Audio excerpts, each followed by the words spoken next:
जिस प्रकार से भारत में राष्ट्रवाद उत्पन्न हुआ था, हिंद चीन में राष्ट्रवाद उत्पन्न हुआ था, उसी प्रकार से हम लोग भारत में राष्ट्रवाद को पढ़ेंगे। जब कोई देश या जब कोई राजा किसी पर अत्याचार करना शुरू करता है तो किसी व्यक्ति में या समाज में राष्ट्रवाद की भावना उत्पन्न होता है। राष्ट्रवाद हम उसे कहते हैं जब किसी बिना कुछ लिए, बिना कुछ लाभ लिए या बिना कुछ अपने प्रॉफिट के, बिना कुछ संकोच को, बिना कोई लाभ के अपने देश के प्रति जो लगाव उत्पन्न होता है उसे हम क्या कहते हैं? राष्ट्रवाद कहते हैं। क्या कहेंगे?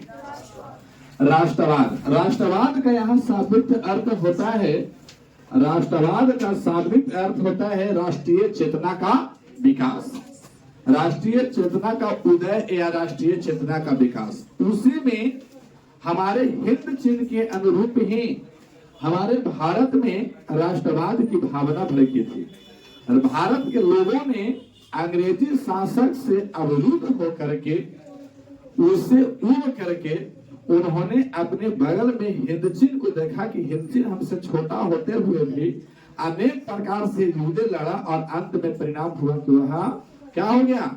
आजाद हो गया। यहाँ पे मैं बोला हूँ कि तो फिर आई बात यहाँ पे भारत में, तो जो हम लोग को भारत में राष्ट्रवाद पढ़ना है, वो भारत में राष्ट्रवाद पढ़ना है 1919 से लेकर के 1947 तक के बाद को। 1919 से लेकर कब तक? 1947 तक के बाद को हम लोग को पढ़ना है। तो जो 1919 से लेकर के 1947 तक के बाद है, इस समय को हम लोग कहते हैं गांधी युग। क्या कहते हैं? गांधी युग। इस समय को क्या कहते हैं? गांधी युग कहते हैं। 1919 से लेकर के 1947 तक के जो समय है, इस समय को हम लोग क्या कहते हैं? गांधी युग। यहाँ पे हम लोग पूरा का पूरा विस्तार पढ़ेंगे ऑन सेल्फ गांधी जी के बारे में। किसके बारे में? गांधी जी के बारे में पढ़ना है। उन्होंने फर्स्ट बार में पढ़ना है हम लोग को असहयोग आंदोलन और सविनय अवज्ञा आंदोलन। असहयोग आंदोलन और सविनय अवज्ञा आंदोलन। तो यहाँ से असहयोग आंदोलन जो हुआ था, ये घटा था 1920 ईस्वी में। कब हुआ था असहयोग आंदोलन? कब हुआ था? 1920 ईस्वी में। और ये असहयोग आंदोलन लगातार 2 साल चला। कितना साल? 2 साल। तो 1920 से चलना शुरू हुआ और कब तक चला? 1922 ईस्वी तक चला। इसके बाद फिर आपका आ गया सविनय अवज्ञा आंदोलन। तो ये कब चला था? 1930 में। 1930 से लगातार चलते चलते 4 साल तक चला। तो ये कब जाकर के समाप्त हुआ था? 1934 में। मैं इसका विवरण किया हूँ कि असहयोग आंदोलन जो है ये आपको 1920 में हुआ था और 1 अगस्त 1920 से लेकर के 1 अगस्त 1922 तक के चली थी। इसके बाद दूसरा चला था सविनय अवज्ञा आंदोलन, जो चला था 1930 ईस्वी में और ये चला था 1930 से लेकर के 1934 तक। भारत में राष्ट्रवाद का भावना तब बढ़ा जब हिंद चीन स्वतंत्र हुआ था तब। अब इसमें आगे के आपको कारण क्या क्या है कि जब भारत में राष्ट्रवाद की भावना भड़की, भारत भी सोचने लगा कि हम अंग्रेजों के चंगुल से हम हट गए। तो इसमें ऐसा हुआ क्या था? तो हुआ था या आपका ये हुआ था कि राजनीतिक और आर्थिक सामाजिक संस्कृति एकता का वहाँ विकास हुआ। लोग वहाँ के प्रशासनिक सेवा से, प्रशासनिक नीतियां से वहाँ पे दबे हुए लोग थे। तो आपस में मंत्रणा करके और वहाँ राजनीतिक का विकास किया गया, आर्थिक का विकास किया, रुपया पैसा का विकास किया गया। इसके बाद समाज में रहने वाले लोग एकजुटता का भावना दिए, वहाँ पे संस्कृति किया गया। आज भी संस्कृति कार्यक्रम की जाती है जहाँ पे 10 गांव के लोग एक जगह इकट्ठा होते हैं। इसके बाद एकता का विकास किया गया।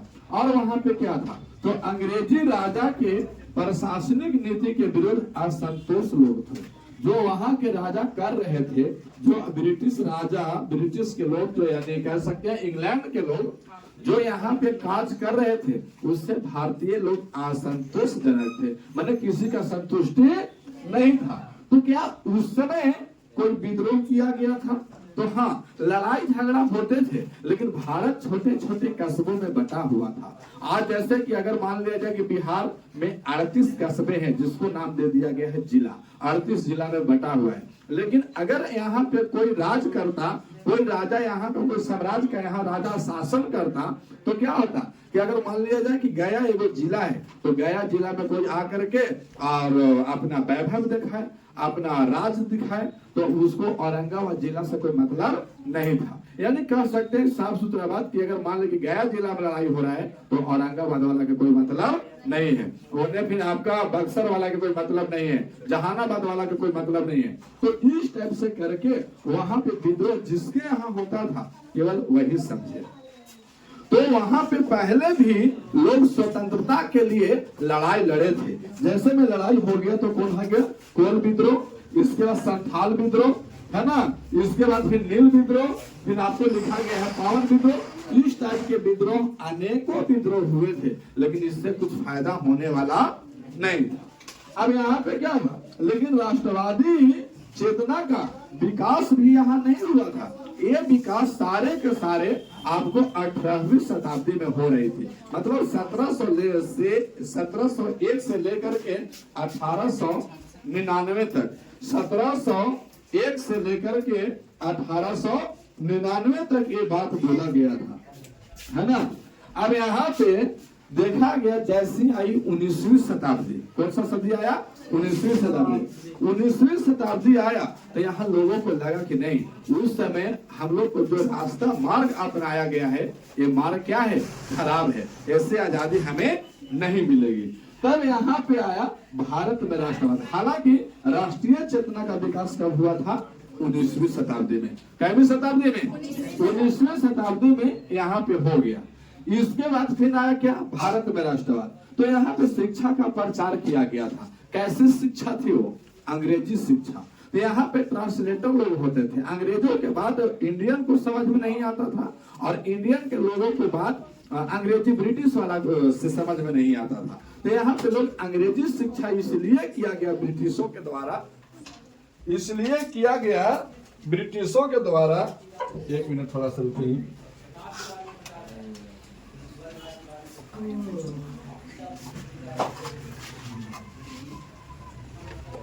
चलिए देखा जाए, इसलिए किया गया कि यहाँ पे शिक्षा का प्रचार अंग्रेजी में किया गया। तो फिर क्या हुआ, मध्यम वर्ग का उदय हुआ। जो लोग आपका जैसे कि होता है ना कि एक तो नीचे श्रेणी में होते हैं जो SC ST कहते हैं, EBC OBC होते हैं, जनरल वाले लोग होते हैं। तो OBC वाला मध्यम वर्ग है। मध्यम वर्ग मतलब जो अपने जीना खाना से उसको एकदम मतलब होता है। तो यहाँ जब शिक्षा का प्रचार हुआ ना, तो लोग जो नीचे लेवल में दबे हुए थे वो लोग थोड़ा सा बढ़े, तो जिसके कारण मध्यम वर्ग का क्या हो गया, विकास हुआ, जिससे सामाजिक धार्मिक सुधार प्रचार पत्रों का विकास हो गया। तो ये मध्यम वर्ग वाला कर क्या रहे थे, तो जो शिक्षा अपनाए थे ना, उसमें सामाजिक धार्मिक सुधार और मेन इंपॉर्टेंट काम क्या कर दिया था कि समाचार पत्र छापने लगे थे, जिससे एक जिला में या एक कस्बे में जो काम हुआ करता था वो दूसरे कस्बे वाला को क्या होता था, पता लग जाता था। तो यहाँ जो भी आपको समाचार पत्र था वो सारे के सारे अंग्रेजी में ही छापता था,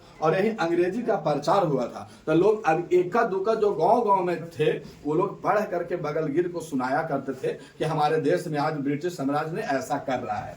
इसके बाद में फिर क्या हुआ, इतना सभी न हुआ तो इंडिया में एक गठ का दल का स्थापना हुआ, जिसको बोलते हैं भारतीय राष्ट्रीय कांग्रेस। इसका स्थापना कब हुआ था, 1885 ईस्वी में। 1885 ईस्वी में इसका स्थापना हुआ, जिसके तहत कुछ समाज में एकता का भाव बना। इसके बाद फिर आगे महात्मा गांधी। अब टोटल का टोटल भाव इन्हीं से मिलता है हम लोग को। ये 1900, हालांकि आगे जन्म कर्म पढ़ेंगे, उससे पहले आप देखिए कि क्या क्या इन्होंने किए थे। तो 1919 से लेकर के 1947 तक के, हमें 1947 में भारत को ब्रिटिशों से आजादी मिल गई थी। अब यहाँ 1919 से शुरू हुआ और 1947 तक का जो समय चला था, इसको बोलते थे कौन सा युग? गांधी युग बोलते हैं। बोलेंगे कि आपको गांधी युग कौन सा युग को बोलते हैं, तो ऑप्शन दिया रहेगा 1947, 1919 से 1947 तक। जब गांधी जी आए समाज में तो इसके पहले भी बहुत सा विद्रोह हुआ था। यहाँ लिखे थे कोल विद्रोह, संताल विद्रोह, है ना, पवना विद्रोह, नील विद्रोह, ये सारे विद्रोह हुए थे पहले भी, लेकिन इससे कोई समाज में फर्क नहीं पड़ा था। अब गांधी जी आए और इन्होंने कहा कि स्वतंत्रता के लिए हम लोग सत्याग्रह करेंगे। क्या करेंगे? सत्याग्रह करेंगे। तो सत्याग्रह का मतलब क्या होता है? तो सत्याग्रह, आग्रह मतलब निवेदन पूर्वक, और सत्य का मतलब एकदम बिल्कुल सच्चाई से हम उससे निवेदन करेंगे। क्या करेंगे? निवेदन कर, आग्रह करेंगे। और वो कैसा आग्रह? सत्य के आधार पर आग्रह, इसका टू सत्याग्रह। समझ गए बात को? सत्य के आधार पर मतलब बात कैसनो रहे लेकिन हमें झूठ बोलना नहीं है।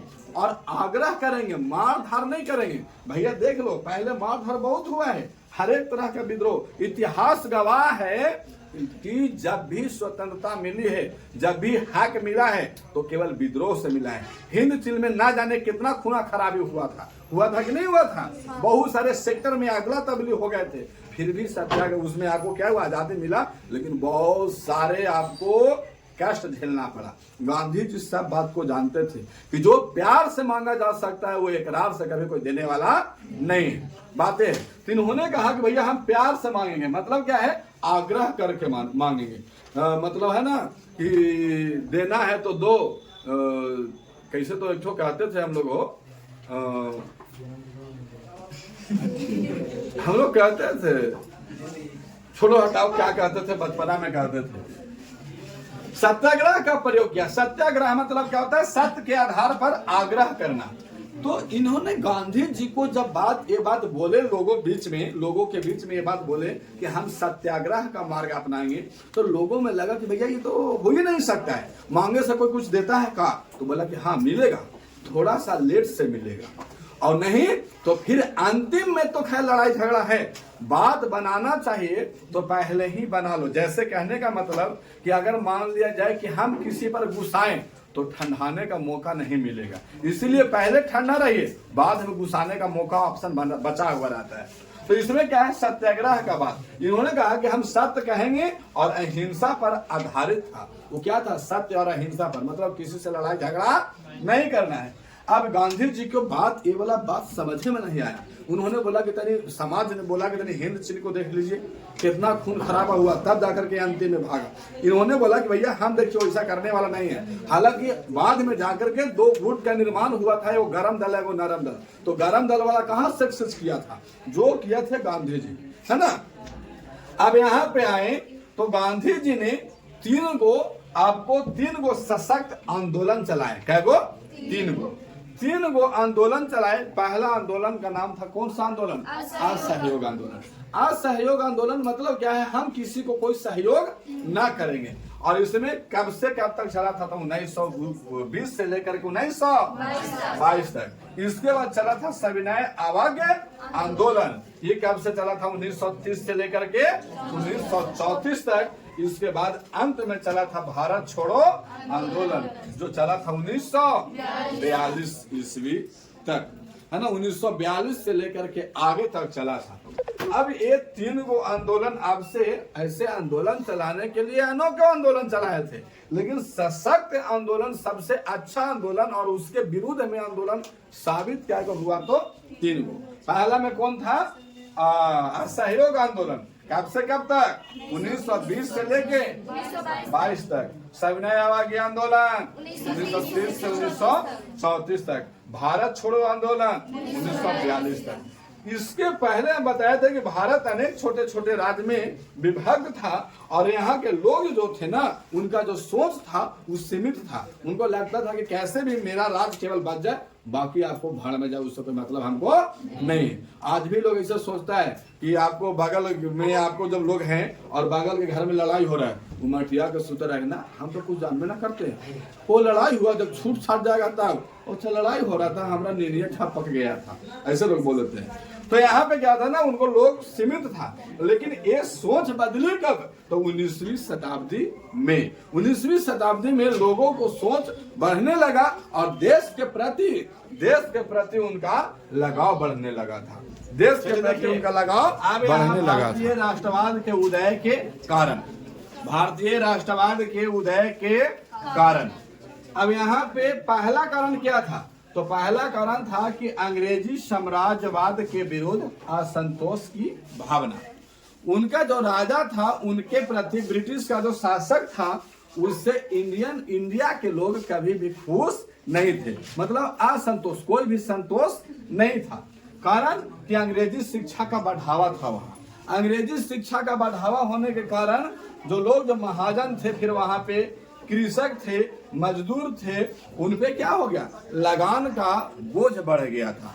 समझो बात को, लाइन है थोड़ा डिस्टर्ब है, थोड़ा अपने आप को साबित करो। जितना आप समय साथ दोगे, थोड़ा समय जल्दी नहीं हुई, इसलिए अंग्रेजी शिक्षा का बढ़ावा मिला वहां पे। कौन सा शिक्षा का? यहाँ के लोग को उस समय तो हिंदी पढ़ना आता ही नहीं था, और चालन कौन सा किया? अंग्रेजी शिक्षा, जिसके कारण लोगों में हिंसा का भावना जगा। इसके बाद भी क्या हुआ, तो जो लोग मजदूर थे, जो लोग कृषक थे, जो कृषि करने वाले थे, उन पे लगान बढ़ा दिया गया। वहां के राजा, लगान का मतलब क्या होता है? टैक्स। लगान का मतलब टैक्स। जो वस्तु का मूल्य 10 रुपया में बिकना चाहिए, वो वस्तु कितना में बिकेगा? 15 में बिकेगा, 16 में बिकेगा। इस टाइप से उनका टैक्स बढ़ा दिया गया। तो जो लोग बुद्धिजीवी थे, थोड़ा बहुत पढ़े हुए लोग थे, वो तो ना तो क्या हो गया, वो आपको बेरोजगारी की ओर बढ़ते गए। जो लोग बुद्धिजीवी है, बुद्धिजीवी का मतलब जैसे जो ग्रेजुएशन किए हुए, कंपटीशन का तैयारी किए हुए हैं, वो आदमी बेरोजगार बन जाता है, नौकरी अगर नहीं लगी तो थोड़ा सा क्या हुआ कि ये लोग बुद्धिजीवी थे और ये लोग क्या हो गया, बेरोजगार बढ़ते गए, बेरोजगारी में आपको धंसते गए, और धंसने के कारण क्या हो गया, वहां का आपको आर्थिक स्वतंत्रता भी था। आर्थिक स्वतंत्रता माने गिने चुने लोगों को क्या दी जाती थी? स्वतंत्रता वहां दी जाती थी कि भैया जो ऐसा लोग है उसको स्वतंत्रता दे दिया कि भैया आपको सब लोग का स्वतंत्रता नहीं है, वो जो कहेगा उसी को क्या करना पड़ेगा, मानना पड़ेगा। ये आपको काम था अंग्रेजी साम्राज्यवाद विरुद्ध के असंतोषजनक। दूसरा कारण था कि आर्थिक कारण। यहाँ पे क्या था? आर्थिक कारण का मतलब जो इंडिया के लोग थे उनके पास रुपया पैसा के क्या था? अभाव था, कमी था। और यहाँ जो उनके पास, जो ब्रिटिश साम्राज्य के पास जो आपको सरकारी नीतियां जो था ना, सरकारी नीति, जिसके कारण में जो कृषि वर्ग के लोग थे, जो आपका कुटीर उद्योग चलाते थे, कुटीर उद्योग माने घर में उद्योग चलाते थे, है ना, वो सब का उद्योग क्या हो गया? नष्ट हो गया। वहां बड़े बड़े अपने दूसरे उद्योग खोल दिए गए। सरकारी नीति के अनुसार, माने नियमों के अनुसार वहां सबको क्या कर दिया गया? हटवा दिया गया था। इसके बाद क्या हो गया? किसानों पर, जो लोग किसानी करते थे, उन पे लगान यानी कर्ज को, बोझ को बढ़ा दिया गया। पहले से तो कमाई नहीं है और कर्ज और बढ़ा दिया गया, जिसके कारण वो और दबते चले गए। इसके बाद इतना से भी नहीं हुआ तो अस्थायी बंदोबस्त कर दिया गया कि तुम यहाँ के अलावा तुम कहीं और भी दूसरी जगह नहीं जा सकते हो। भू राजस्व नीति अपनाई गई, और वहां पे और भी नहीं तो क्या, तो वहां पे किया गया कि वहां पे जो नगदी फसल हुआ करते थे, नगदी फसल करने से उन्हें रोक दिया गया। नगदी फसल का मतलब जैसे जूट हो गया, कपास हो गया, गन्ना हो गया, ये सारे के सारे जो फसल करते थे इंडियन, उस सारे पर क्या कर दिया गया? रोक लगा दिया, जिसके कारण किसान पर पहले से भी कर्ज था और अब उतना कमाई हो नहीं रहा है जिससे कर्ज भी भरा जा सके। तो यहाँ पे जो आपको बुनकर थे, जो उद्योग में काम करने वाले श्रमिक थे, है ना, जो कपड़ा पहनते थे, तो वो सब क्या हो गए? सबके सब मजदूर बन गए, श्रमिक बन गए, माने खेत में काम करने वाले बन गए। और यहाँ खेत में काम करना तो है, लेकिन नगदी फसल पर क्या कर दिया गया? रोक लगा दिया। तो किसान वहीं चापे के चापे रह गए। इसके बाद क्या हुआ? अंग्रेजी शिक्षा का प्रचार किया गया। इसलिए प्रचार किया गया था कि यहाँ पे लोग जो भारतीय थे, उनका बात अंग्रेजों को समझ में नहीं आता था, और अंग्रेजों को बात इंडियन को समझ में नहीं आता था। तो एक व्यक्ति वैसा चुना गया, वैसा लोगों को चुना ब्रिटिश वालों ने, जो आपको दोनों जानता है, मैंने ट्रांसलेटर मैन उसको बोलते हैं। कौन सा मैन? ट्रांसलेटर। इंग्लिश को हिंदी कर देगा, हिंदी को इंग्लिश करके। जैसे कोई भारतीय बोल रहा है तो उसको इंग्लिश में करके अंग्रेज को सुनाता था, और अंग्रेज जो बोल रहा है इंग्लिश में, उसको हिंदी करके इंडियन को सुनाता था। तो ऐसे लोग जो भारत में रहते थे वो धीरे धीरे अंग्रेजिया को समझना चालू कर दिए, और चालू कर दिए तो क्या हो गया, इंडियन लोगों के पास भी अंग्रेजी का ज्ञान हो गया। जिससे क्या हुआ, तो भारतीय लोगों ने जो आपको यहाँ जो बुद्धिजीवी लोग थे उन्होंने धीरे धीरे इस बात को जानना सीख लिया, और जो हिंद चीन में, फ्रांस में, अमेरिका में जितने राष्ट्रवादी किताब थे, जो राष्ट्र के प्रति सोच और भावना को रखने वाला था, उस सारे किताब को इन्होंने क्या किया, पढ़ करके और दूसरे को पढ़ करके सुनाना इन्होंने चालू कर दिया। तब लगा कि वो हिंद चीन ने ऐसे आपको क्या किया, इस टाइप से स्वतंत्रता प्राप्त किया है। जितने बड़े बड़े ग्रंथ थे, जितने बड़े बड़े राजनीतिक बुके थे, इस सारे कुछ लोग इन्होंने क्या कर लिया, भारतीय पढ़ा। इसके बाद हुआ सामाजिक धार्मिक सुधार आंदोलन का प्रभाव। कुछ लोग तो पुरानी सभ्यता में ही जीना चाहते थे। धार्मिक सामाजिक धार्मिक सुधार मतलब जो पहले जो धर्म के अकॉर्डिंग चल रहा था उसी धर्म को मानने वाले लोग थे, मतलब उसी धर्म में रह करके उस धर्म में चाहे लॉस हो चाहे प्रॉफिट हो उससे मतलब नहीं, लेकिन वो पुरानी सभ्यता में ही जीना चाहते थे। इसके बाद फिर क्या हुआ, कुछ लोग जब यहाँ से पढ़ करके अंग्रेजी शिक्षक आए, जैसे आपको हो गए स्वामी विवेकानंद, रामकृष्ण परमहंस, है ना, आत्मा रंग पांडुरंग, राजा राम मोहन राय, इस सब ने आए तो एक समाज, एक दल का स्थापना किए। उस दल का नाम जैसे हो गया ब्रह्म समाज, आर्य समाज, प्रार्थना समाज, रामकृष्ण आदि का इन्होंने क्या कर दिया, स्थापना कर दिया। स्थापना करने के बाद भी और कुछ काम किया क्या इन्होंने, तो हाँ काम तो किए थे। उसके बाद में काम किए थे, इन्होंने गुट बनाना चालू कर दिया था। क्या बनाना चालू किया था, गुट बनाना इन्होंने चालू कर दिया था। और गुट में बनाया तो क्या बनाया, फिर इन्होंने क्या किया है, यहाँ पे कहाँ है भारत, कौन सा चैप्टर था ये, भारत में राष्ट्रवाद ना, पेज नंबर 55।